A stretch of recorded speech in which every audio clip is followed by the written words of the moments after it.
Ladies and gentlemen, welcome. As we present to you USA Boxing's official certification clinic, PowerPoint, I'm Bo Campbell, and hopefully this will give you a better understanding of how to become a better official. Why do we conduct these clinics? To provide you with a better understanding of AOB and Olympic-style boxing, the reasoning behind our rules, scoring system, the need for continuous education, and to render the best possible decision for our boxers. USA Boxing, compliance requirements, official certification and recertification, and for all of its participating members of USA Boxing, improve the comfort level, promote credibility, reduce legal liability. The International Olympic Committee oversees two organizations, AIBA and the United States Olympic Committee, where we, as USA Boxing, fall under those two organizations. The USA Boxing Commission currently does not have a commission and will be announced at a later time. AIBA, or AOB Boxing, USOB Open Boxing, is a blend of offense and defensive skills used in the art of self-defense, where a boxer uses speed, maneuverability, and technique to outscore the opponent and win the decision. All blows are scored equally. Even a knockdown is considered a scoring blow. It transforms the combination of conditioning, defense, offense, and strategy into a skilled and exciting sport. The Ted Stevens Olympic and Amateur Sports Act allows you and athletes the opportunity and the right to participate in boxing. At this time, I would like to turn it over to David Zawacki, who will complete the section of Officials' Code of Conduct. Code of Conduct. This is key for officials because a lot of this stuff is perception. The key thing here is when you're in uniform, you're out there, you do not drink or do anything inappropriate while in uniform because you'd be degrading the organization and yourself. Also, if you're an official, a lot of us, we give our time and our efforts on our families. One official might be married to a coach and vice versa. So, and then you may have a boxer as an offspring.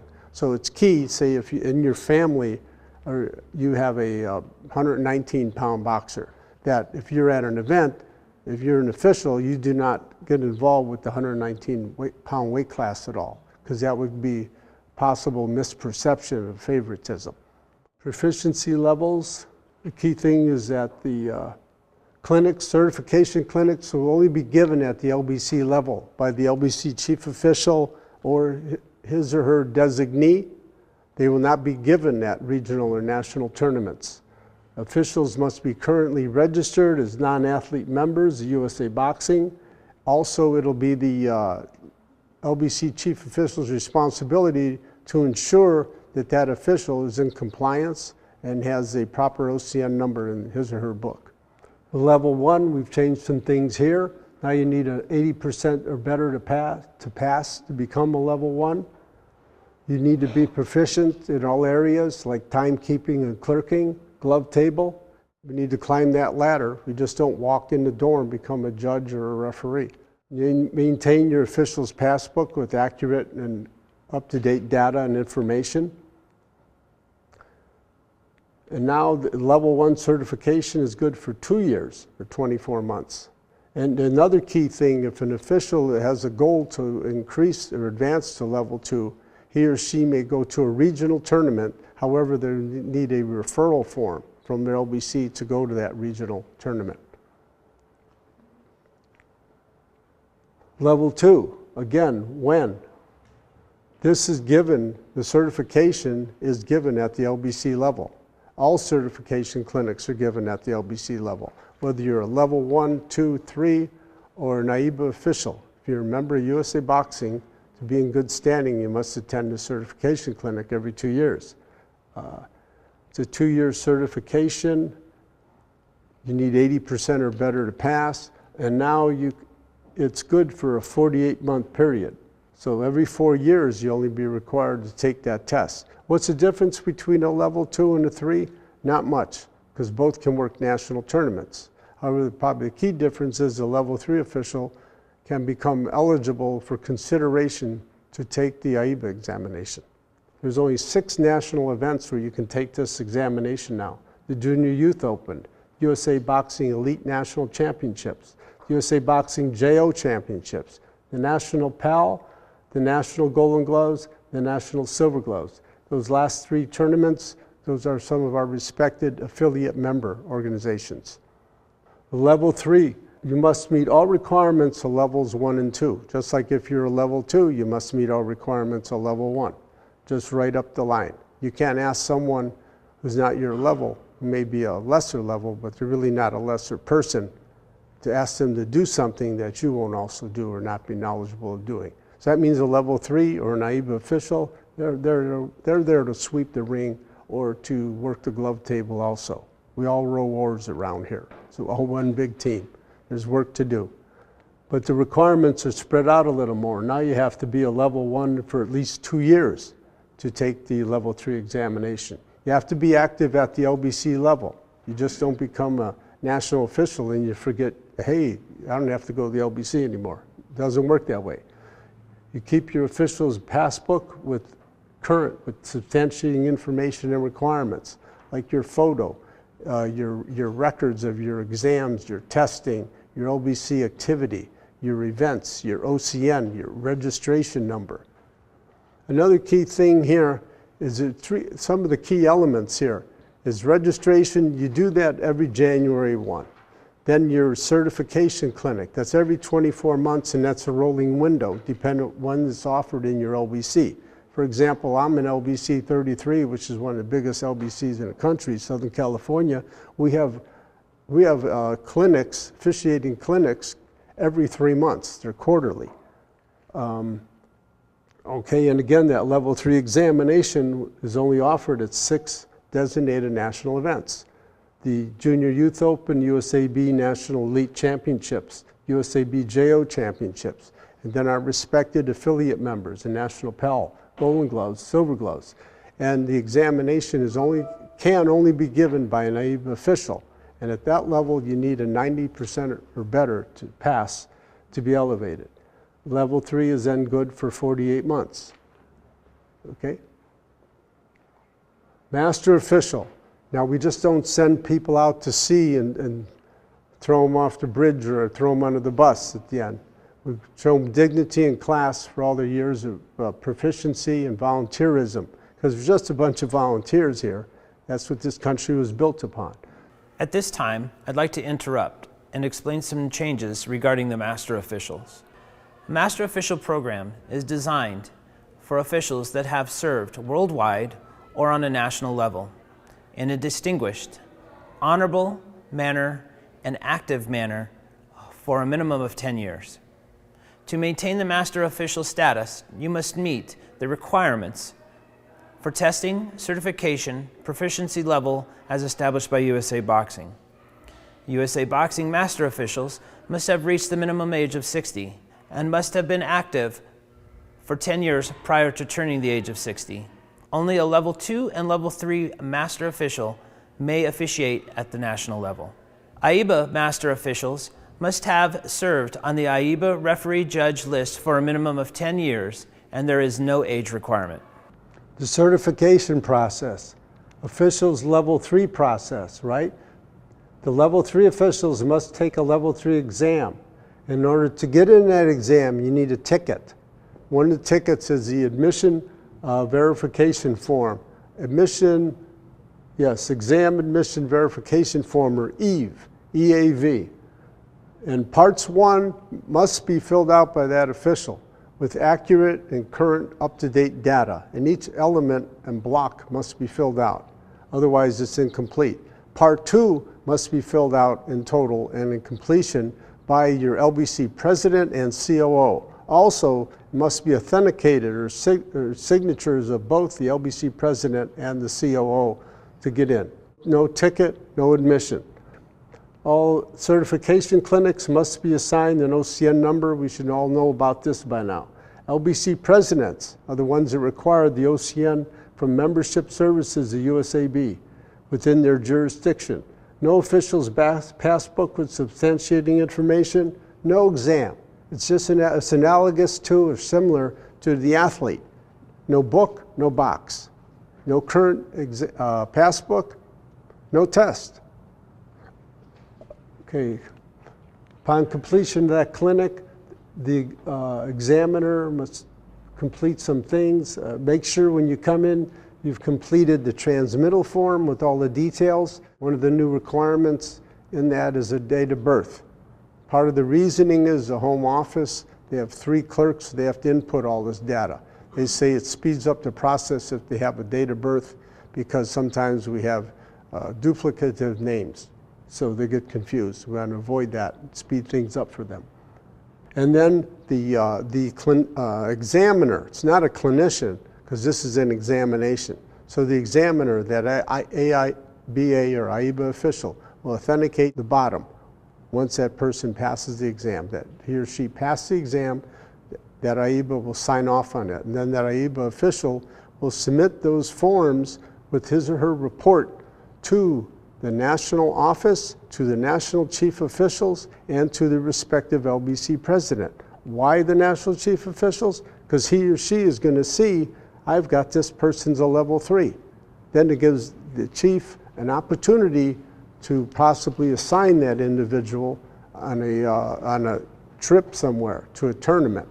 If they're assigned, then they get their air and their meals and their hotel covered. And it's a reward back to the officials working in the field. Also, why to the LBC president? Because the LBC is where all this stuff generates. The LBC president knows if he or she, as an official, that was promoted or advanced. Okay.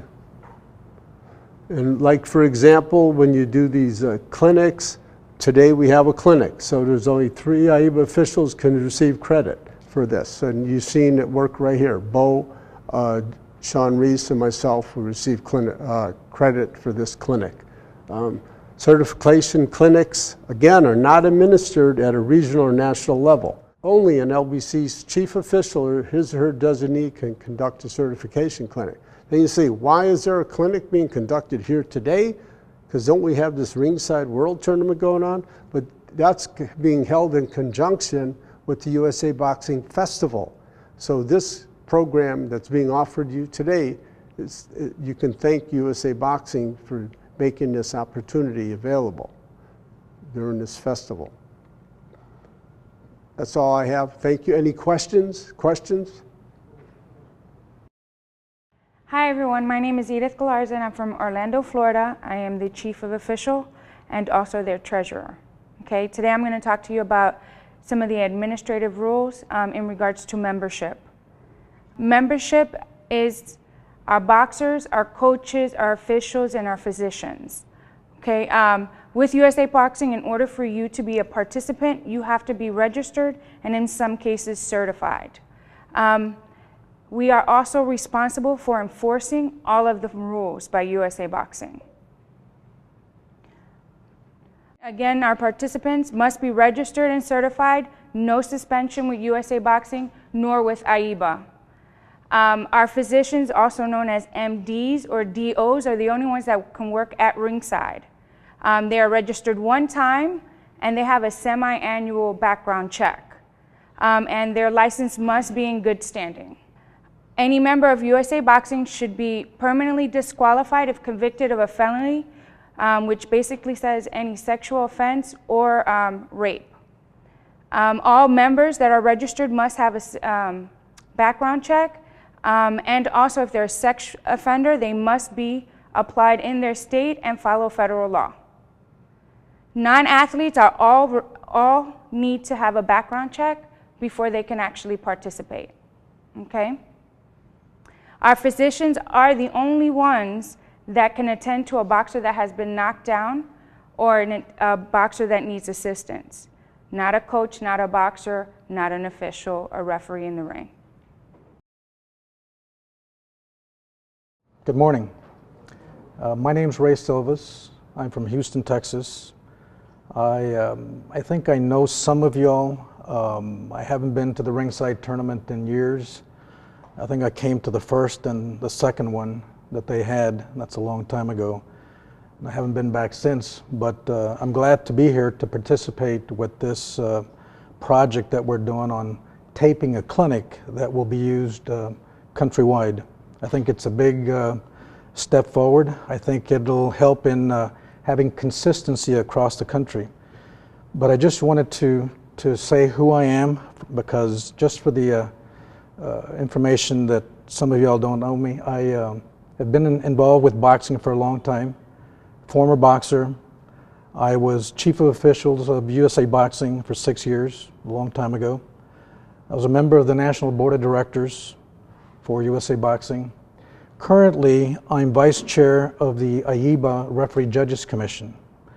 So one of the things that I am heavily involved in is conducting seminars internationally, critiquing referees at the World Championships, at the Olympics, certifying them. Now we're going into other projects, but just wanted to mention that a little tidbit. The first thing that I want to talk about is regarding the field of play. One of the things that USA Boxing is constantly trying to do is standardize things that we do to match up with what AIBA does. And does everybody know what AIBA means or what that stands for? AIBA is the International Amateur Boxing Association that governs boxing worldwide. So they are the governing body for world championships, for the Olympic Games, and so on. So one of the things that AIBA came up with was to have a structured way of how the field of play was going to be organized. Because in the past, it was just, you know, different tournaments had a different setup for the field of play, and AIBA came up with some rules and some structure in it. So if we'll go to the next slide, you'll see the setup for the field of play, and this is exactly the way you'll see it at every World Championship, every Olympic Games, and that we also want to be at every national championship across the world. So you've got the ring. The supervisor is a starting point. So the supervisor is going to be right here. In USA Boxing, we refer that to the ring captain. Right next to the supervisor is the graphics designer.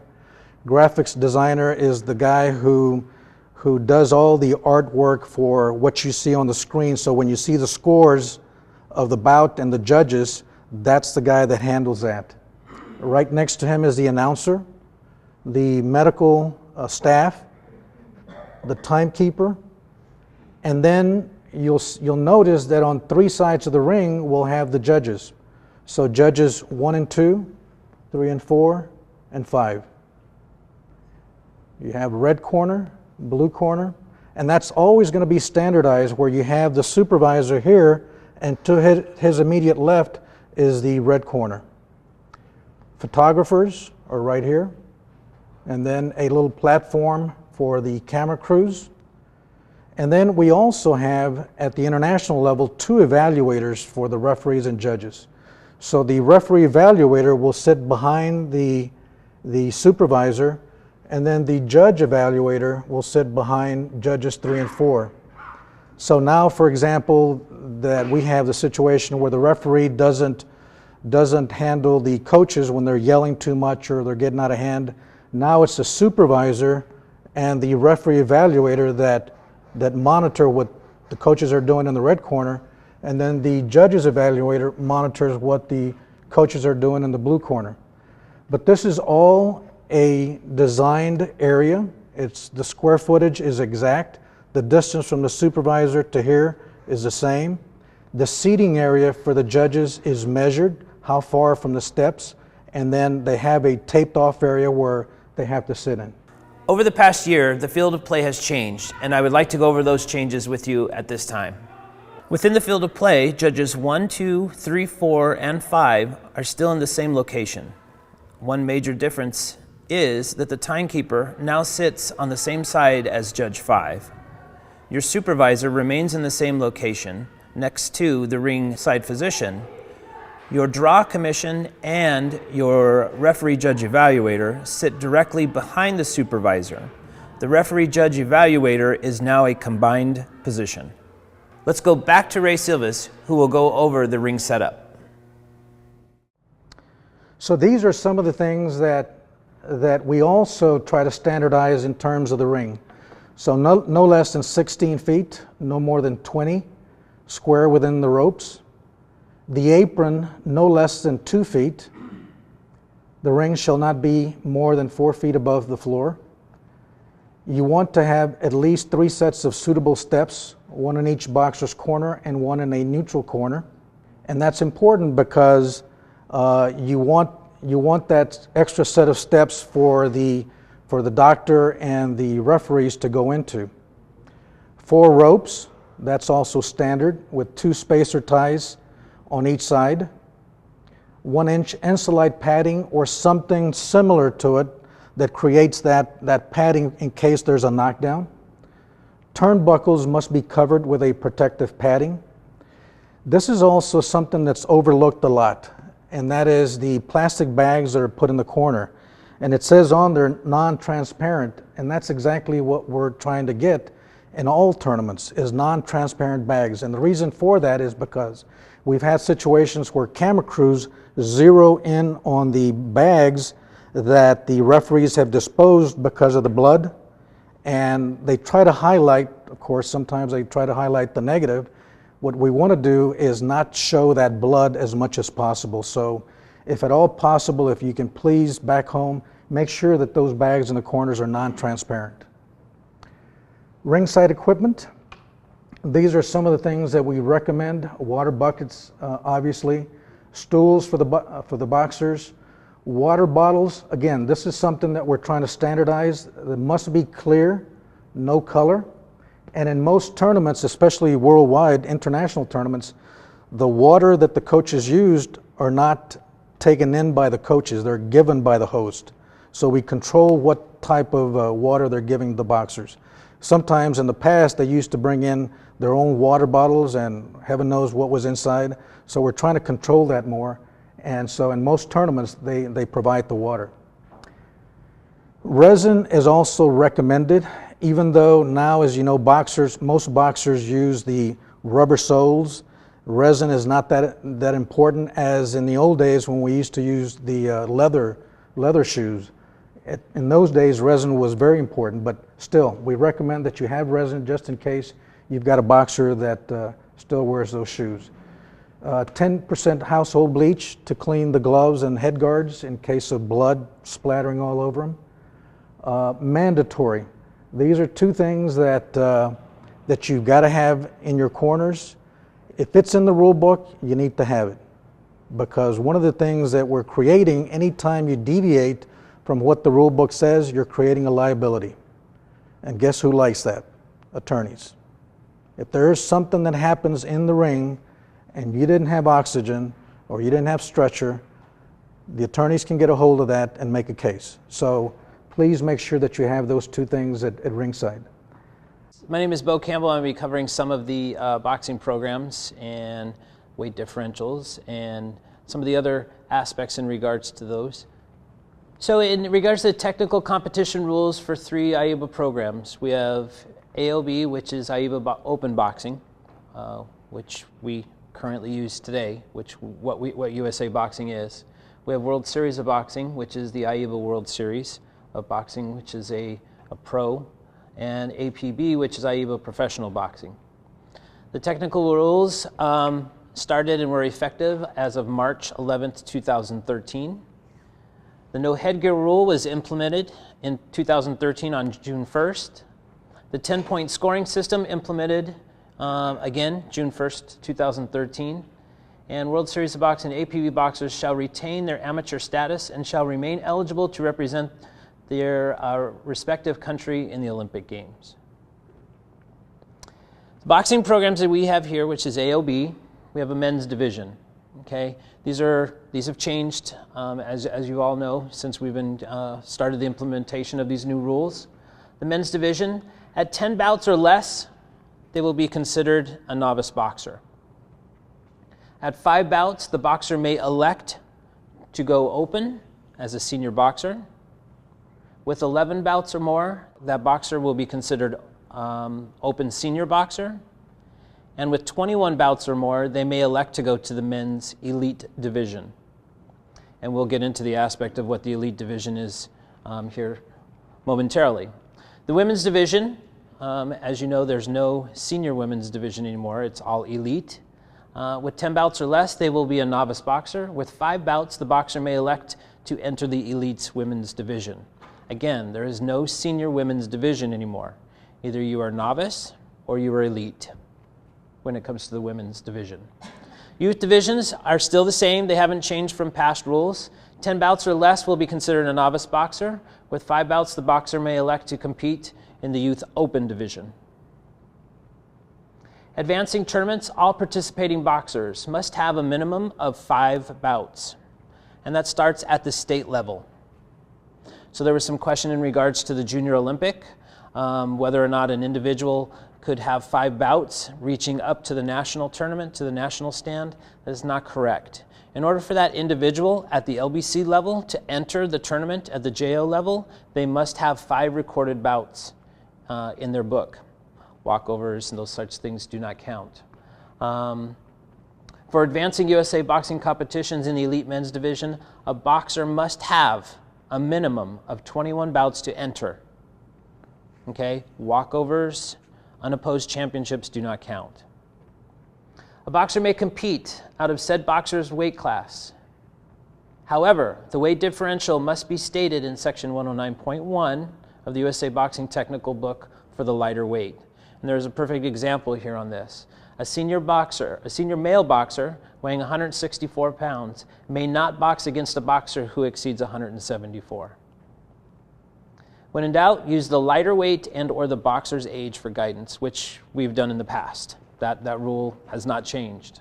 Another perfect example of that is an individual who's supposed to be boxing 1.5 rounds versus an individual at a certain age that only boxes a minute round. Obviously, if those two boxers are going against one another, we have a boxer who's 12 and one's 13, you only go the minute round. So with our boxers, all boxers registered with USA Boxing must have an initial medical examination to be repeated annually and recorded in a valid up-to-date boxer's USA Boxing approved passbook. This date was going to be July 1st, but it has been pushed back. I will tell you that the reason why it has been pushed back is in an effort for you as coaches and as your LBC to allow your boxers, especially those who are still in school, middle school, high school, elementary school, that they have to get an annual physical for their school in an effort to participate in those sports. They can just wrap those all up in one. Just a lot simpler. So USA Boxing has gone ahead and pushed that back a little bit further in an effort for everybody to be able to save some money there. Female boxers will provide a declaration of non-pregnancy. Failure to sign this will prevent the boxer from participating in the event. The key word there is event. It's not a one-time thing. Every time you have an event, a female boxer must fill that out. Okay? It's not like you're released to you're released to complete with braces form that has to be in the back of the book. This form must be filled out every time that boxer gets into the ring. Female boxers will be able to compete with breast implants with a signed release, compete with with breast implant form. Again, that has to be filled out during every tournament. Okay. I highly recommend that you refer to the USA Medical Handbook. There are several things in there that I'm sure many of you don't know. For example, if you have a boxer that has a LASIK surgery, do you know they cannot compete? Okay? So my suggestion to you is definitely read that medical handbook. There is some information in there that a lot of individuals that, you sit there and you go through it and go, wow, I had no clue. So make sure you read that medical handbook. So in match bouts, which is your local shows, your Saturday shows, you use the age in which they are at the time of that show. Okay? You don't use the year of birth. Again, let's say we have a boxer who comes in, today is Saturday, they box today, you use for that weigh-in and to make your match bouts the age they are for that day. Okay? For an advancing tournament, perfect example would be your Junior Olympic tournament, your JO tournament. You would use the year of birth. So for instance, if you have a boxer who is 14 today and turns 15 tomorrow, which is within this year, you would use the age of 15 because that's what they would be for that tournament. And there's a reason why I did this is because some people are doing it wrong. And we want to make sure that everybody's in compliance with the rules.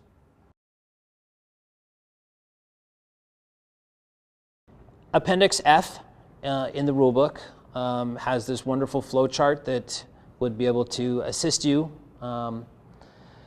So we've changed, obviously, one of the weight classes to a different name, and that's our 8, 9, and 10-year-olds. And they're now considered and called Pee Wee Division. I'm going to go over this in an effort to, kind of highlight some certain things. A lot of things haven't changed for some of the smaller divisions, except for who can box who. And your Pee Wees are 8, 9, and 10. Again, the compulsory counts are 3 and around, 4 and about. They box 3, 1 minute with 1 minute rest interval. They wear headgear, and their gloves are all 10 ounce. Here's the best way for me to explain this to you in regards to what ounce gloves they wear. If they wear headgear, they wear 10 ounce gloves, no matter what. Okay? So Pee Wees, no matter what weight they weigh, they wear 10 ounce gloves. Okay, that is the best way for me to explain it to you. There's no Olympic qualifying events for your 8, 9, 10-year-old Pee Wees. The highest level of competition that they have is the LBC level. Weight increments are posted right here. Obviously, anything under 100 pounds is 5-pound increments. So for instance, 80, 85, 90, 95. Pretty self-explanatory. Down there at the bottom, which is pretty key, okay, which is your match bouts. Match bouts are your local Saturday show at home, okay? So an 8, 9-year-old may box one another, okay? The key word here, or the key number here we need to really catch our eye on is our 8-year-olds for this division, okay? An 8-year-old can box a 9-year-old, okay? A 9-year-old may box an 8-year-old and up to an 11-year-old. A 10-year-old may box a 9-year-old and up to a 12-year-old.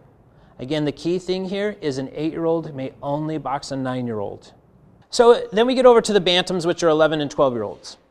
Things have not changed. Again, 3 and around, 4 and about for compulsory counts. Your rounds are 3, 1 minute. Minute rest. Headgear and jerseys, yes. Gloves, everybody wears 10 ounce. Remember, if they wear headgear, they wear 10 ounce. I can't explain that to you any easier. There's no Olympic qualifying events in their highest level of competition, LBC. An 11-year-old may box 9 years old, a 9-year-old boxer, up to 13. Okay? A 12-year-old may box down to a 10-year-old and up to a 14-year-old. All right? So then we get to our intermediates with our 13 and 14-year-olds. Okay, 3 and around, 4 and about. One change is obviously 1.5 minute rounds with a minute rest. They wear headgear and jersey. Gloves are 10 ounce. Again, they're wearing headgear, 10 ounce gloves. Olympic qualifying events, there's none. Highest level of competition is the LBC. And again, there's our weight categories. A 13-year-old may box down to an 11-year-old and may only box up to a 14-year-old. Okay, a 13-year-old may only box up to a 14-year-old. They may no longer box a 15-year-old. A 14-year-old may box down to a 12-year-old and up to a 15-year-old. So if you're 14, you may box a 15-year-old. But if you're 13, you may not box a 15-year-old anymore. Okay? Remember, this is for your match bouts. Okay? This is for home. Different when it comes to the tournaments. Okay? So juniors, which are your 15 and 16. 3 and around, 4 and about. Obviously 2 minutes with the rounds, minute rest. Headgear and jerseys they're wearing. And again, 10 ounce gloves. If you wear headgear, 10-ounce gloves. There's no Olympic qualifying events. Highest level of competition is at your LBC level. Weight categories are the same. 15-year-old may box down to a 14-year-old and only up to a 16-year-old. Okay? A 15-year-old may not box a 17-year-old. A 16-year-old may box down to a 15-year-old and up to a 17-year-old. Okay? One rule that has not changed is a 16-year-old may not box an 18-year-old. Okay? Our youth women, which are 17 and 18, 3 and around, 4 and about, compulsory counts. 4 2-minute rounds with 1-minute rest. Youth women wear headgear, and again, all 10-ounce gloves. Doesn't matter what weight division. And they have 10 weight divisions, okay? We're preparing them for Olympic boxing coming up when they're in the 17 and 18-year-old. These are youth women. So again, 10-ounce gloves. They wear headgear, 10-ounce gloves. There is Olympic qualifying events for these ladies, and is the Youth Olympic Games. And again, I said that there were 10 weight classes. 106, 112, 119, 25, 32, 41, 52, 65, 78, and 78 plus. For a match bout, which is a local show, a 17-year-old may box down to a 16-year-old and up to 28 years of age. An 18-year-old may box down to a 17-year-old and up to 28 years of age. Our youth men, which is our 17 and 18-year-olds, 3 and around, 4 and about. Our youth men, like I said, we're preparing them, getting them ready for the Olympic type of boxing, and they will box 3 rounds, 3 minutes. They wear jerseys and headgear, and again, 10-ounce gloves. Doesn't matter what weight. The key to that is if they wear headgear, put 10-ounce gloves on them. Okay? 10 weight categories: 108, 14, 23, 32, 41, 52, 65, 78, 201, and 201 plus. Match bouts is no different than the females for your youth men. A 17-year-old may box down to a 16-year-old and up to 28 years of age. Okay, then we go to our senior men and our elite men. Okay, big changes here. Compulsory counts for senior men: 3 and around, 4 and about. Number of rounds: 3 3-minute with 1-minute rest. Headgears, yes. Gloves, 10-ounce. Key component here for senior men: there are no qualifying events. There are no Olympic events for senior men. Okay, there is for the youth, but not for senior men. Highest level of competition that we have for the senior men is a national championship. 10 weight categories, which is no different than the Olympic weights. Match bout: a 19-year-old for senior men, which are 19 to 40, may box 19 to 40. A elite men over here on the right, which is 3 compulsory counts: 3 and around, no limit. If you really stop and think about it, there is a limit. Okay, you can have 2 the first round, 2 the second round, and how many can you have the third round? 3 before it stopped. But you can have 2, so the total amount is 7. But again, 3 and around, but there's no limit to it. Here's what I always say: if we're to that point, then there's something seriously wrong. But again, rounds: 3 minutes with 1-minute rest. Headgears and jerseys: no and yes. For the elite men, they do not wear headgear. They do wear jerseys to signify the amateur status for elite men. Okay? But there is no headgear for the elite men. Olympic qualifying event: this is where you pull for your Olympic qualifiers, is the elite men. That is why it is so stringent that you must have 21 or more bouts to be an elite boxer. The change is no headgear. Highest level of competition is the Olympic Games. There's your 10 weight categories. And again, at 19 years old, 19 to 40. Next. So then we have the elite women. Remember, there's no senior women category anymore. It goes from youth women to elite women. There's no senior women, okay?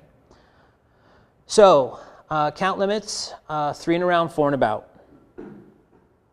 Okay, for elite women, it's 3 and around, 4 and about. For men, 3 and around, no limit. Rounds, 4 rounds, 2 minutes, with 1 minute rest. Elite women wear headgear, and they wear jerseys. Okay? Remember, they wear headgear, it's 10-ounce gloves. So all women in the elite division wear 10-ounce gloves. Olympic qualifying events for women in the elite division, yes. We have 3 weight categories, and they travel to the Olympics. Okay? Again, there's your two weight differentials and such. For match bouts, for elite women, 19-year-old up to 40. Your masters, which are 35 and up. Again, you must declare if you are 35 years of age, 36, 37, 38, 39. Okay, once you hit the age of 40 for masters, you must become a master boxer. Okay, excuse me, not 40, 41. Once you hit the age of 41, you must become a master boxer. It is up to that boxer to declare whether or not they're going to be amateur or master. Okay, if you're an amateur boxer, and let's say you continue being an amateur boxer till you're 37 years of age, you decide to go master. Once you go master, you can't go back. Okay? But you must declare at the age of 35 whether you're going to be amateur or whether you're going to go to master. So for masters, 3 and around, 4 and about. Number of rounds, 3 rounds up to 2 minutes with 1 minute rest. It is up to either the chief of officials or the 2 coaches or whoever in regards to the number of minutes they want to go per round. But they can go no more than 2 minutes. So if they choose to go 1.5 minutes or even just a minute, that's fine. But they can't go no more than 2 minutes. Headgear and jerseys, yes. Gloves for all master bouts will be 16 ounce.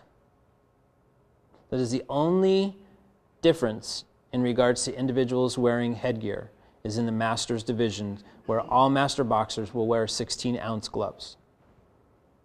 There's no Olympic qualifying events. The highest level of competition is at the LBC level, and your weight categories are the same for the masters as they are the 10 weight categories. Masters 35 years and older, again, follow that in the rule book in regards to who can box who, in regards to what age can box what age. Okay. So these are your weight differentials. Again, we went over the ages in regards to who can box who. Pee-wee 8, 9, and 10, Bantam 11, 12. Again, 8-year-old may box a 9-year-old, and that's it. Your weight differentials, 5-pound increments under 100 pounds. At 106 pounds, it jumps up to 7 pounds. At 125, it goes 9 pounds. And after it only reaches up to 12 pounds at 165. And that's for your pee-wees. Your bantams are the same in regards to weight where it jumps up. Again, anything under 100 pounds is 5-pound increments. Your intermediates, anything under 100 pounds, 5-pound increments. It goes from 7 pounds to 9 pounds to 12 pounds. At 176 plus, there is no weight differential. Your youth women, and again, remember these are for your match bouts at home. For your weight differentials, at 106 pounds all the way up to 125 pounds, it's 8-pound increments for the youth women. At 132 pounds all the way to 152 pounds, it's 10-pound increments. And 165, 178 is 15 pounds, and once you get to 178 plus, there is none. For the youth men, it's a little bit different. From 108 to 132, it's 8 pounds. 141 to 152, it's 10 pounds. 165 to 201, it's 15 pounds. And at 201 plus, there is none. There is no weight differential. Your senior men is similar to that of the previous page. 108 to 132 is 8 pounds. 141 to 165 is 10 pounds. 178 and 2 to 201 is 15 pounds, and at 201 plus there is no weight differential. For your elite men, it is very similar, if not exact, to the senior men. Remember the key for the elite men. At what weight do we change the gloves? At what weight? 152. Correct. At 152 is the only time, and they'll get into that. At 152 pounds for an elite men's bout, the glove changed to 12-ounce gloves. Now, understand one thing. You at home, at the LBC level, you may choose to put 12-ounce gloves on both boxers, as long as both boxers are wearing 12-ounce gloves. Not one boxer can't wear 10 and the other boxer can wear 12-ounce gloves. Okay. Elite women, 106 to 125 is 8 pounds. 32 to 52 is 10 pounds. 65 to 78 are 15 pounds, and 178 plus there is no weight differential. For masters, 108 to 114 is 6 pounds. 123 to 132 is 8 pounds. 141 to 152 is 10 pounds. 165 to 201 is 15 pounds, and anything over 201 is no weight differential. There's a lot more difference in your master boxers, obviously, because of their age.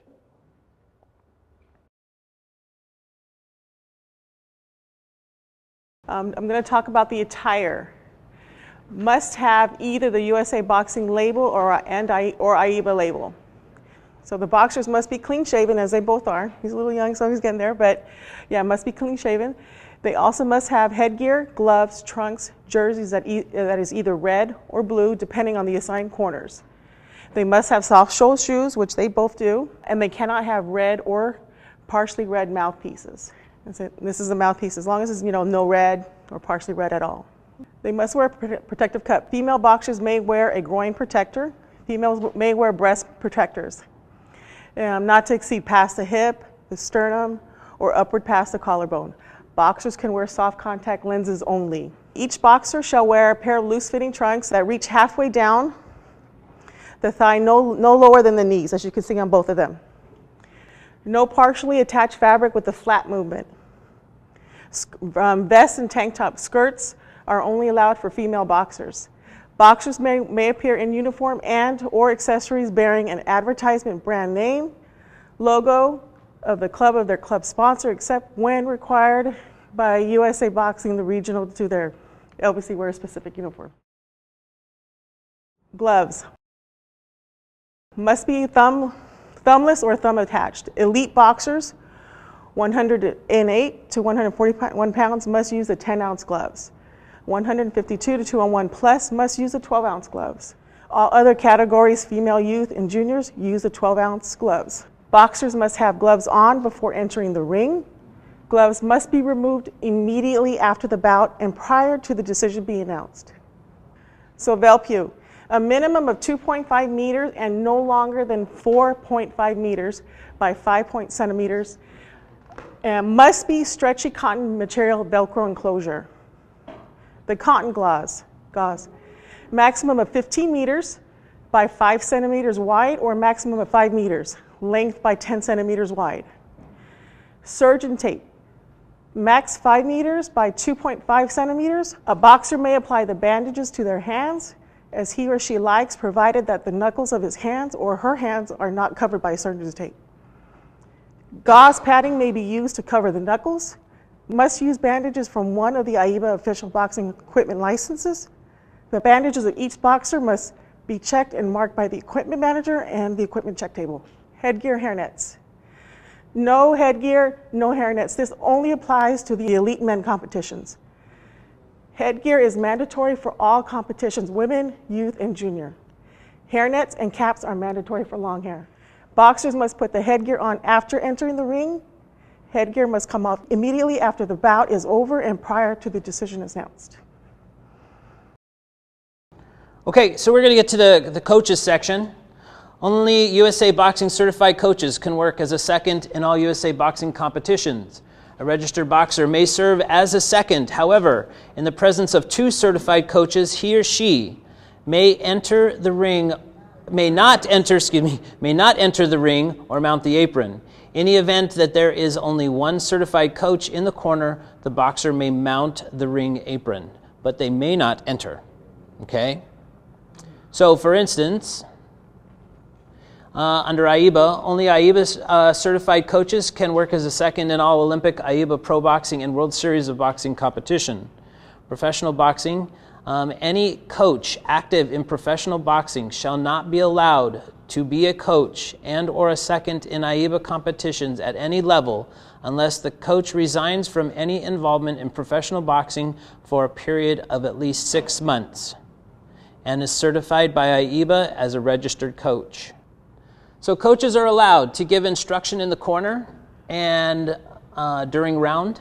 Instruction should be given in a controlled manner from the corner. Again, we're coaching your boxer. Please do not coach the official. That is, it's huge. I mean, if you're saying, like he said, he's holding ref. Well, you're not coaching your boxer. You're coaching the referee in regards to how to do his job. Okay. Coaches can still be removed from the corner by the supervisor, referee, and judge evaluator or deputy supervisor. Any of those individuals can remove a second from the corner. No touching the ring during a round and must be seated at least 3 feet from the ring in a 6 square foot area. Again, in that diagram where you saw the 3 seats, those 3 seats are 3 feet away from the ring apron in a 6 foot area. Okay, and that's in an effort, and usually they're on the side in an effort for you to be able to see your boxer. Here is one thing that I'm going to preach upon everybody, is that if we don't start at the lower level, then we're doing our boxers and everybody else no justice once we get to the higher level. So implementing these at the lower level allows everybody to get used to them at everything that you go to. And coaches will only be able to use clear bottles of water in the corner. Can only use clear bottles. Okay? Too many substances are being put in some of these bottles. All of a sudden you have a clear bottle with a blue substance. Well, we obviously know that's not water. Okay? You can only give your boxer water. Okay? Coaches must demonstrate sportsmanlike behavior when seated in the field of play. Physical or verbal assaults to the opponent, coaches, or acting officials is not tolerated, and again, you will be removed. Coaches, for the first violation, any of the above prohibited activities, seconds will receive a caution. Okay? And that comes from judge, evaluator, referee evaluator, could come from the supervisor, the deputy supervisor, could come from anybody. Okay? Second violation of any of the above prohibited activities, seconds will receive a warning and be placed just outside the field of play, but be allowed to remain in the competition venue. Again, with that diagram, where's our field of play? 20 feet outside. So now you're doing your boxer no justice. Now you're 20 feet away and you're trying to holler even loud. Third violation of any of the above prohibited activities, seconds will be removed by the supervisor, referee, and judge evaluator or deputy supervisor for the rest of the day. So you're done. Now no longer can you not coach that boxer that's in the ring, but you can't coach any of the rest of your boxers. And if the seconds are removed for a second time, seconds will be completely suspended from the competition, meaning you don't even get to enter the venue. Again, instruct your boxer, don't instruct the official. In the event of a cut, seconds can use the following items during the rest period. These are huge, especially now that we've stepped into the elite division where boxers are not wearing headgear. Each one of these items can be used. Now my suggestion to you, are you going to use adrenaline on an 8-year-old boxer? No. I mean, be very cautious in regards to what you do use on certain boxers, but any of these can be used in the corner now by your seconds. Collodin gel foam, ice bags, microfiber collagen, steri strips, surgical, and adrenaline, 1 per 100. And understand, some of this stuff, bless you, some of this stuff you have to have a prescription for. So, traveling internationally, better make sure that you've got everything correct. Swabs, thrombin solution, and Vaseline. And again, when we say the Vaseline is for a thin layer on the face. It's not to coat the entire boxer, not up and down the arms, and not on the neck and all over the jersey. That's not what it's there for. It's there for a thin layer on the face, and that's it, not all over the headgear. One thing you have to remember is Vaseline is a sticky substance. And when that boxer glove hits the face of the other boxer, it transfers whatever is from the face to the glove. Let's say all of a sudden the boxer touches the ground. Well, now everything that boxer just touched on the ground is now on the glove because of the Vaseline that was on the face. So again, that's where you come in as an official and you're wiping off the gloves. Okay? So anything that is now attached to that glove is now capable of getting in the eye.